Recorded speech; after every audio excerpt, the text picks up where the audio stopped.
I met a man who wrote a show called John and Jen, who didn't know what to write except someone else's music.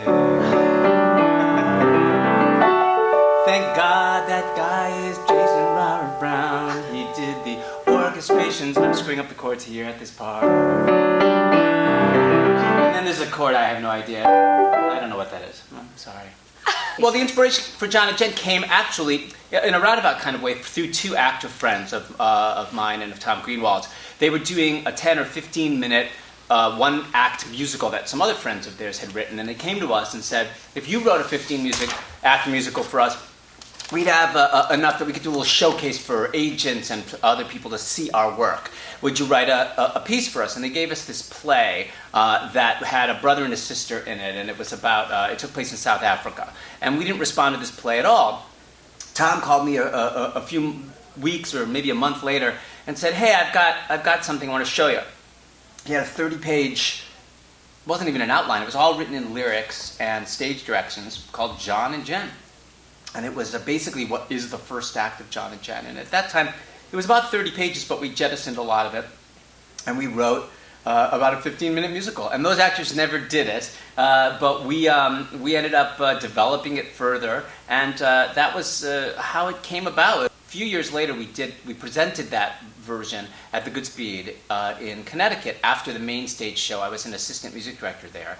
And they said, we said, could we put it on after the show and invite the audience? And they said, that's a fun idea, let's do that. And we did, and we presented the show, and I played John in those days. And people loved it and wanted us to write more. And so we had a powwow with Gabriel Barry, the original director, about how we might turn it into a 2-act piece and what the second act might be, since the character of John dies in the first act.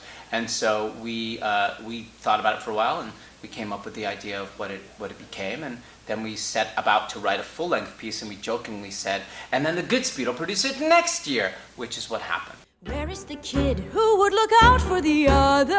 Where are the kids who made a promise forever? Promise forever to help out each other. Nothing else mattered. One sister, one brother. No, nothing else mattered but helping each other. John and Jen was inspired by those kinds of scores that were really, for my mind, they're very complex pieces of music. And John and Jen has several thematic ideas. One of them is the think big melody, which shows up in lots of ways during the show. And the bigger one is this one. That's the big tune in the show. So at the very beginning, they sing, where are the kids who used to help with my homework? Well, that's that melody. But in the opening, the song that follows it, in Welcome to the World, it's right there. And she sings her own melody, welcome to the world. So she's not singing, but it's in there. And that melody shows up in all kinds of ways throughout the score, in the orchestra and in the accompaniment and in the singing. And that's a very classical idea of how to tell a story, a musical drama, which is what we wanted to do. We wanted to feel like a play, but a play that's sung and that has real integrity as a play and for real characters going through real issues, but that the music is a primary force for telling that story. Welcome to the world. I don't know how it works. For some strange reason, it's okay when somebody big hits someone small. That's not fair at all. Well, the wonderful thing is that I'm building on what Jason Robert Brown did in the original orchestrations, which were, for the piano part is all me, and then Jason wrote the cello and the percussion part. And that's been around for 20 years. And the opportunity to write these new string charts, which I did 10 years ago for a production, we did a concert version of it in Australia. Excuse me. To add 2 violins, viola, and a bass, suddenly with the cello makes it a string quintet with the piano and the percussion, and gives me, it's cliche to use the painterly analogy, but it's the notion of now I get red and blue and orange and green and purple, as opposed to just red and blue.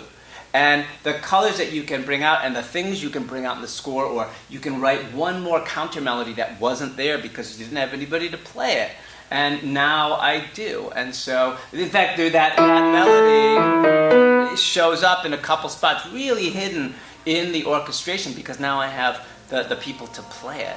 And that was a lot of fun for me to develop, and now to have it realized today it's like a new piece again, and I love that. You can get your CDs at BroadwayRecords.com or online at iTunes, and it will be available in digital format and in a hard copy on CD. I suggest you It's get up to both. you. Anything at all. You gotta think big. It's all